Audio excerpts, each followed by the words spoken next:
Hey guys, Austin coming at you here for a quick talk on intubation success.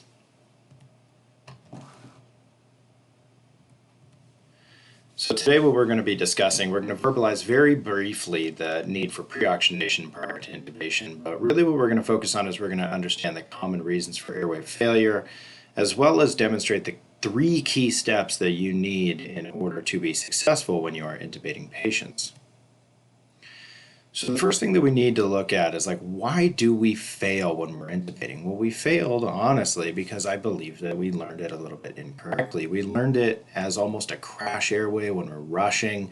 We don't focus on pre-oxygenation. We don't focus on really the structures of the airway, and we were kind of promised a lie in that we were promised that if we put that laryngoscope into the throat and we lift up toward the toes, then we're going to see those pearly gates. And that, unfortunately, is just not the reality when we're intubating humans. So the number one of the three reasons is improper positioning of the airway. You can see here in this photo on your right that the patient has an oral axis, which is that red line, that's going pretty vertically down toward the ground. But then they have this tracheal axis where the tube ends up needing to go. That is rather acute. And granted, this is a pretty healthy guy. He's pretty tall, he's pretty skinny, and you still have to make, probably about a 60-degree turn in order to get into the airway. The number two reason that we fail at intubation is because of a soiled airway, which is such an important thing that we cannot forget about.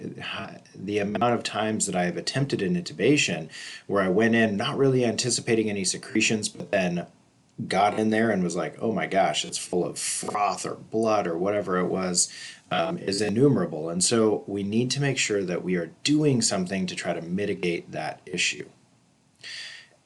And then the number three reason is getting lost in the airway. And so this is a super common one, especially for new intubators.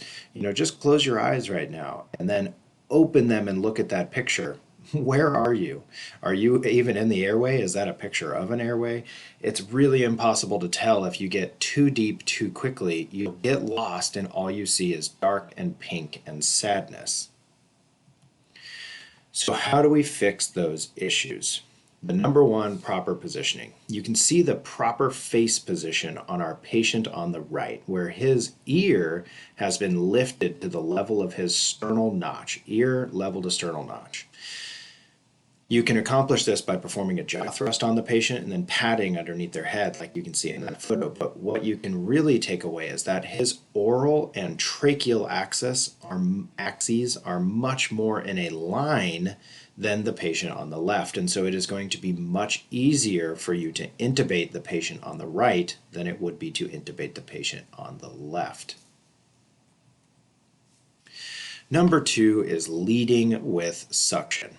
To mitigate the risk of having secretions in the airway that make it impossible for you to intubate, we need to lead with suction. You can see in the photo here that the physician has the laryngoscope in their left hand, but they have a suction catheter in their right hand, making sure to clear any secretions prior to their intubation attempt. And then the third and final thing, and this is really especially true for newer intubators, where they tend to just stab the throat with that laryngoscope, is that we need to find the uvula first, and then find the epiglottis, and then find the arytenoids. Once you find the arytenoids, you will find where you need to go. But making sure to march down the airway slowly is so key and so important when we are intubating patients. It shouldn't even be called laryngoscopy anymore. It really should be called uvuloscopy. All right, so there you have it. Those are the three things that you need to be more successful at intubating patients. Position ear to sternal notch, make sure that suction's the first thing inside the mouth, and then find the uvula first. Hope that helped. I'll open it up to questions in the room before we start talking a little deeper about pre-oxygenation.